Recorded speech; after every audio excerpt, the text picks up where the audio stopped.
Hello guys. तो आज हम लोग वोल्टेज और करंट को एकदम ही आसान भाषा में समझने की कोशिश करेंगे कि जो है मान लीजिए कि ये हमारा जो है सो सोर्स है या जनरेटर है। तो यहाँ पे कोई वोल्टेज जनरेट हुआ है तो ये कितना भी दूरी तक जाएगा, जब तक कि ये लोड से कनेक्ट नहीं होगा तब तक इसमें करंट का फ्लो नहीं होता है। ये बहुत ज़्यादा इम्पोर्टेंट बात है।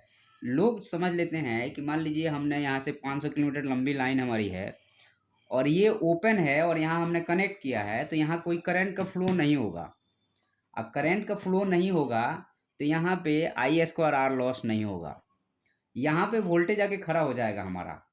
तो यहाँ पे वोल्टेज तो आके खड़ा हो गया है, लेकिन चूंकि हाई वोल्टेज है तो करंट का फ्लो तो नहीं होगा। लेकिन चूंकि हाई वोल्टेज है तो एयर को क्या करेगा, ब्रेक डाउन करता है, जिसको हम लोग डाई इलेक्ट्रिक इफेक्ट बोलते हैं। या एयर के जो है सो नॉन कंडक्टिंग मीडियम को भी वो कंडक्टिंग बना देता है। तो चूंकि उसमें काम हो रहा है तो वहाँ पे एनर्जी लॉस होता है, जिसको हम लोग कोरोना लॉस बोलते हैं। तो आपने हाई प्रेशर लाइनों में देखा होगा कि वहाँ पे हमिंग की साइन आती है, घन घन घन घन की आवाज़ आती है। तो वहाँ भी एनर्जी का लॉस हो रहा है, लेकिन आई स्क्वायर आर लॉस वहाँ पे नहीं हो रहा है। तो इसीलिए हम लोग क्या करते हैं कि पावर जनरेशन के बाद में हम लोग क्या करते हैं, हाई वोल्टेज और लो करंट कर देते हैं, ताकि करंट लो रहेगा या करंट जीरो रहेगा या बहुत कम रहेगा तो आई स्क्वायर आर लॉस नहीं होगा, हीटिंग नहीं होगी और हमारा आसानी से लॉन्ग डिस्टेंस तक पावर का फ्लो हो जाएगा।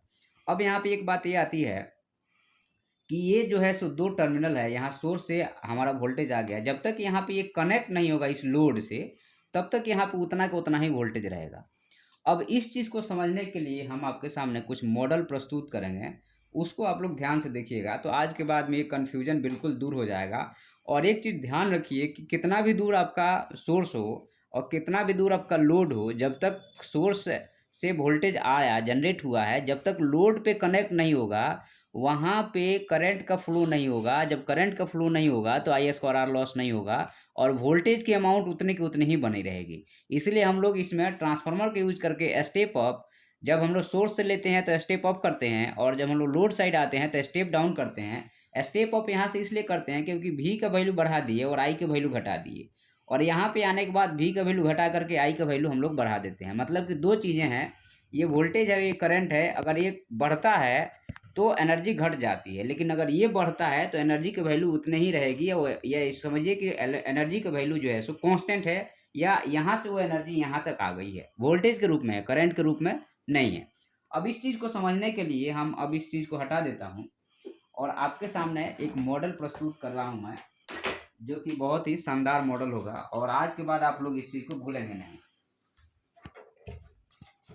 इसके लिए मैंने आपके सामने ये दो गुब्बारों में हवा भरा है और मेरे पास एक और गुब्बारा है जिसमें पानी भरा है।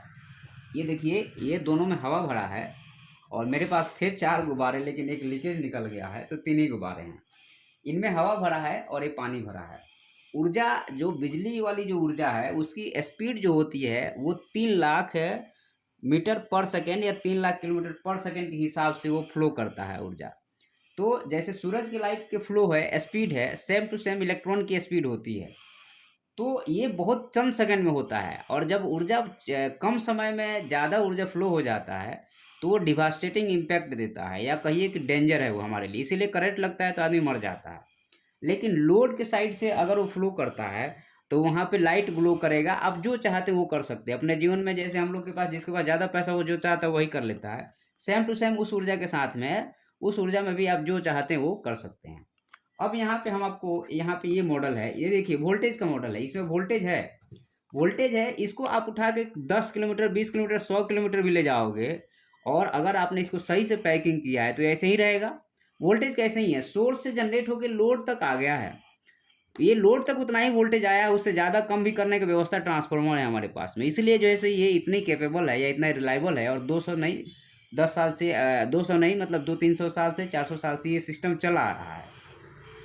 तो यहाँ पे जो ये वोल्टेज है, ये वोल्टेज को हम सोर्स से लोड तक इसको घटा बढ़ा करके लेके आ सकते हैं, जैसा चाहते वैसे उपयोग कर सकते हैं। लेकिन जैसे ही आप इसको लोड पे कनेक्ट करोगे, ये तुरंत जो है सो काफ़ी फास्ट रूप से एनर्जी का फ्लो करता है और उसी कारण लाइट भी जलती है, पंखा भी चलता है, हर इक्विपमेंट आपका चलता है, क्योंकि ये बहुत ह्यूज अमाउंट में एनर्जी को बहुत कम समय में डिसिपेट करता है। अब इसको सबसे अच्छा तरीका क्या है समझने के लिए, वोल्टेज है, इसमें हवा है, तो इसको मान लीजिए कि हम जैसे ये पतली सुई से अगर इसको होल्ड करेंगे तो थोड़ा टाइम लगेगा, मोटा सुई से होल्ड करेंगे तो बहुत जल्दी ये खत्म हो जाएगा। तो आपका लोड और जो है सो लोड करंट फ्लो का नेचर, अगर मान लीजिए इसी में हम पतला सुई लगाए हैं तो ये हमारा जो है सो न्यूट्रल की तरह काम कर रहा है। लेकिन अगर हम जो है सो अर्थिंग कर देते हैं तो वो क्या हो जाएगा, वो मोटा सुई हो गया। जैसे अब यहाँ पे मैं मारूंगा, देखिएगा ये ऊर्जा का फ्लो है, देखिए आपने पता भी नहीं चला, समझिए।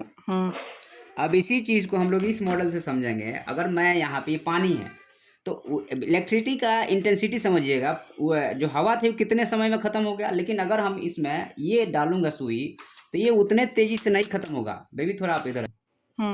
तो इसमें अब देखिए एक हर कर, अब इसमें हम देखिए ये सुई लगा दिए तो ये भी जो है उतना ही स्पीड से है, लेकिन इसकी एनर्जी फ्लो स्लो है। अब देखिए यहाँ पे फिर से सुई लगाएंगे, देखिए एनर्जी फ्लो का रेट देखिएगा आप, तो दोनों में अंतर है ना। तो ये ऊर्जा का फ्लो का रेट ऑफ द फ्लो और लोड के ऊपर और शॉर्ट के ऊपर, जैसे हवा वाले में शॉर्ट हो गया और इसमें क्या है लोड के थ्रू आया तो स्लो आया, तो ये न्यूट्रल है और वो जो है शॉर्ट है। डन कर लो।